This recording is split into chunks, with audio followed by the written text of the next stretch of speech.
What's going on, everybody? I hope you're all having a wonderful day. My name is Jay Padilla and welcome to the channel. So in my last video, I gave you guys some tips to help you get started on writing your comics and manga. And if you haven't seen that, I'll leave a link to it at the top right of the screen and you can give that a watch.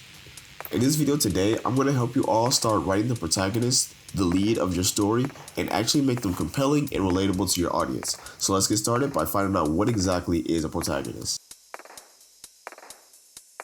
The definition of a protagonist is the leading character or one of the major characters in a drama, movie, or novel. There's a widely known misconception that when people hear the word protagonist, they associate it with the word hero or the good guy of the story. But the protagonist of a story doesn't always have to be the morally righteous or good character. Sometimes they can be the villain. Just look at the Joker movie. Arthur Fleck is the protagonist, but his actions turn villainous throughout the story, which leads into my next point.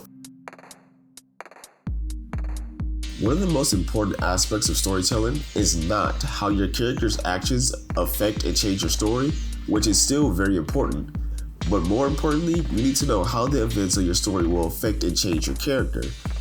And you can show this through their character arc.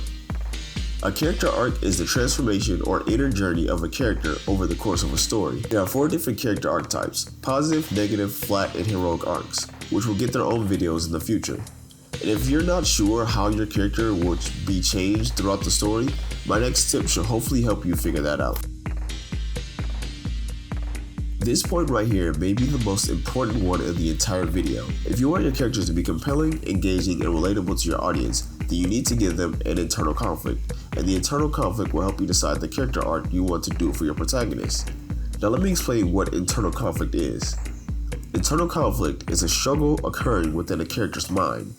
If you want your character to be three-dimensional, then you need to give them distinctive thoughts, beliefs, morals, and behaviors. There are many examples and questions you need to ask yourself when it comes to your character's internal conflict, but that deserves an entire video for itself. So for now, I'm going to move on to a tip that I've been seeing ignored more and more lately in today's entertainment.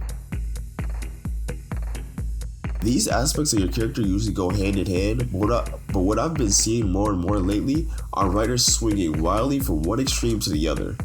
If you write a character with no flaws or shortcomings and no reason to change or grow, then you've written a Mary or Gary Sue type character. And why should your audience engage with the character or story if they already know the protagonist will always come out on top? Now, I'm not saying it's impossible to have a near perfect character and not have them be engaging, just like a Superman. But the majority of the time, the story is based more on the ideal the character embodies and something the audience could, not should, strive for. You don't want to tell your audience what they should believe, rather just present your story and its characters and let them draw their own conclusions. Now you can also go to the other extreme where a character is nothing but flaws and is essentially helpless. If your character has no strengths or any redeeming qualities whatsoever, then they are a weak protagonist.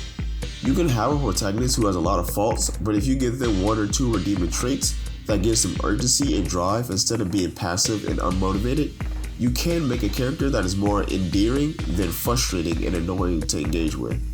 You have to be able to strike the balance between strength and flaws. For my last point, I want you to be open to change.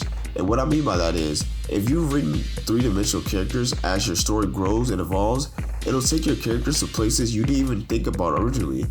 So what you originally had planned may not fit where the character is right now. So you may need to make some changes. Now it's important that if you do make changes, those changes line up with what you have already established previously with your characters. Otherwise, you will give your audience whiplash and leave them confused because there was no build up to the massive character change and it brings them out of the experience.